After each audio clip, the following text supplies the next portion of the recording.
Hello student, it's time to be study. और हमारा topic चल रहा है संधि। पिछली वीडियो में हम लोगों ने संधि की परिभाषा प्रकार पढ़ा था, जिसमें संधि के 3 प्रकार होते हैं: स्वर संधि, व्यंजन संधि और विसर्ग संधि। इन तीनों संधि में हमने स्वर संधि और व्यंजन संधि को अच्छे से समझ लिया था। आई होप आप लोगों को अच्छे से समझ में आया होगा। आप प्ले लिस्ट में जाके पिछली वीडियो को देख सकते हो अच्छे से। तो आज हम इस वीडियो में विसर्ग संधि शुरू करेंगे। तो चलिए शुरू करते हैं। इसकी पहले परिभाषा, विसर्ग होता क्या है। देखो, विसर्ग जो आपने देखा होगा कि संस्कृत में हम ऐसे लगाते हैं किसी वर्ड के पीछे, जिसे इंग्लिश में कहते हैं कॉलन और संस्कृत में विसर्ग, और हिंदी में अर्धविराम कहते हैं इसको। विसर्ग के साथ स्वर तथा व्यंजन के मेल से उत्पन्न ध्वनि विकार को स्वर संधि कहते हैं।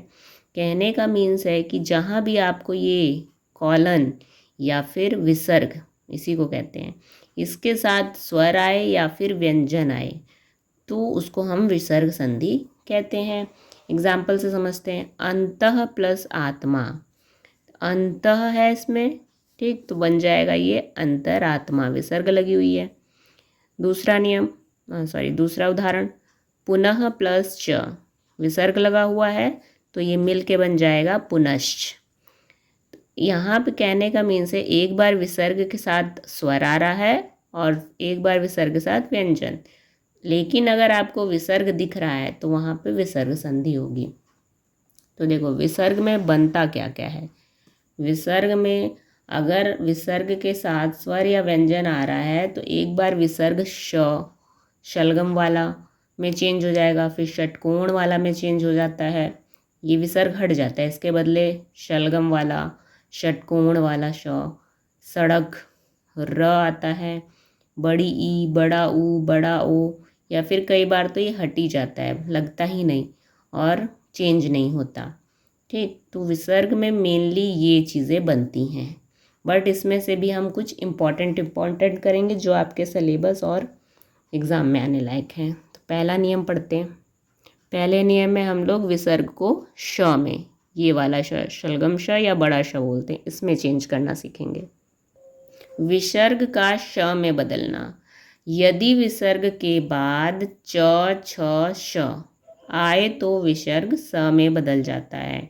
कहने का मीन्स क्या है, इसको हम नियम से समझते हैं, फॉर्मूले से। जब भी हम कोई संधि बनाते हैं तो उसमें 2 वर्ड्स दिए होते हैं, प्लस के एक आगे और प्लस के पीछे वाले शब्दों को देखना होता है। तो देखो, अगर हमें प्लस से पहले विसर्ग दिख रहा है और प्लस से बाद में च छ और श, इन तीनों में से कोई दिख जाएगा तो हमारा ये सलगम वाला स बनेगा, वो भी हलंत लगाए, मतलब आधा श बनेगा। ठीक है, एग्जाम्पल से समझते हैं। पुनः प्लस च।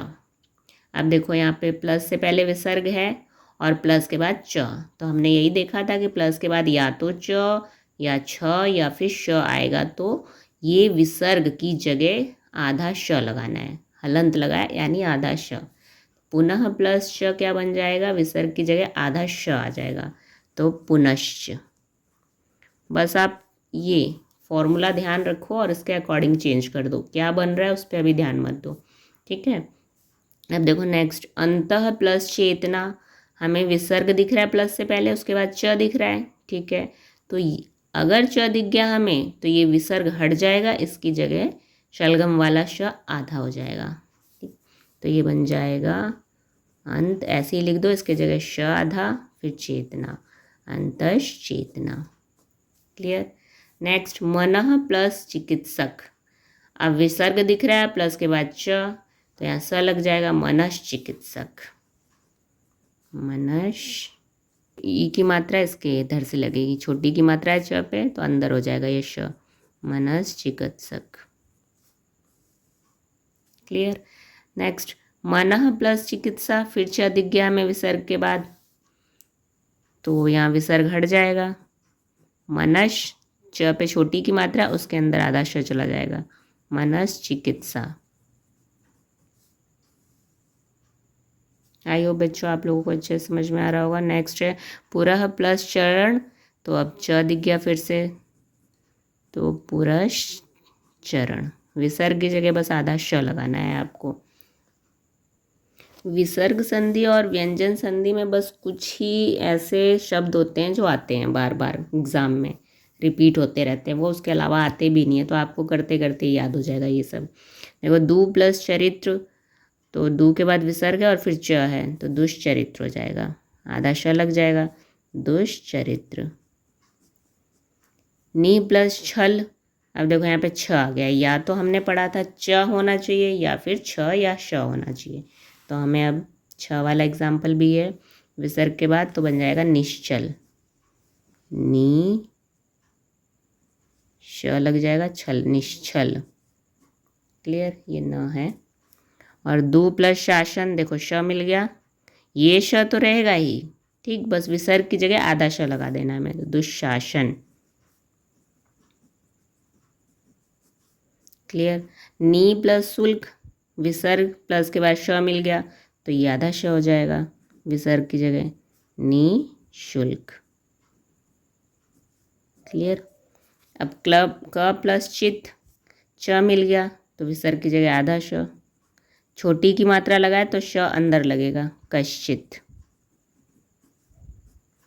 आ प्लस चर्य, तो बन जाएगा आश्चर्य, आश्चर्य। हरि प्लस चंद्र, च मिल गया हमें प्लस के बाद और विसर्ग है, तो विसर्ग की जगह आधा श, हरीश चंद्र।